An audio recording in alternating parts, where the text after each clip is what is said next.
ହଁ। ଦେଖିଲା କୁନା ମହୁଲ ଡାଳେ ବସିଛି ଏକ ବଣି, ପଡୁଛି ଯେତେ ମହୁଲ ଫୁଲ ହିସାବ କରେ ଗଣି।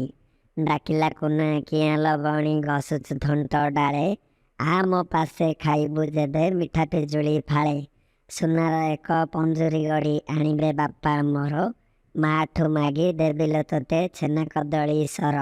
ସୁନା ଗିନାରେ ଦେବି ମୁଁ ପାଣି ରୂପା ଥାଳିରେ ଭାତ, ବୁଲାଇ ନେବି ମେଳାକୁ ତୋତେ ଦେଖିବୁ କେତେ ଜାତ। କହିଲା ବଣି କୁନା ଭାଇନା କହିଲ ସତ ଏକା, ମନେ ତୁମର ସରଦା ଥାଉ ନୀତି ହବ ଦେଖା। ଗଛରୁ ଗଛ ଉଡ଼ି ଉଡ଼ିକା ପାଉଛି କେତେ ସୁଖ, ଡାଳରେ ଥାଇ ଦେଖେଇ ମୁଇଁ ଜହ୍ନମାମୁଁର ମୁଖ। ବୁଲୁଛି ଖାଇ ବଣର ଫଳ ଡିମିରି ଆମ୍ବ ଜାମୁ, ଶୋଉଛି ସୁଖେ ବସାରେ ମୋର ଲେଉଟି ନାନା କାମୁ। କୁନା ଭାଇନା ସୁନା ପଞ୍ଜୁରୀ ସେ ସୁଖ ଦେବ କିବା, ଯିଏ ଯାହାର ମନ ଖୁସିରେ ଆପଣ ସୁଖେ ଥିବା। ଲୋଡ଼ା ନାହିଁ ମୋ ସୁନା ପଞ୍ଜୁରୀ ରୂପା ଥାଳିର ଭାତ, ଏ ଗଛ ଡାଳ ସରଗ ମୋର ବଣ ପରା ମୋ ମିତ।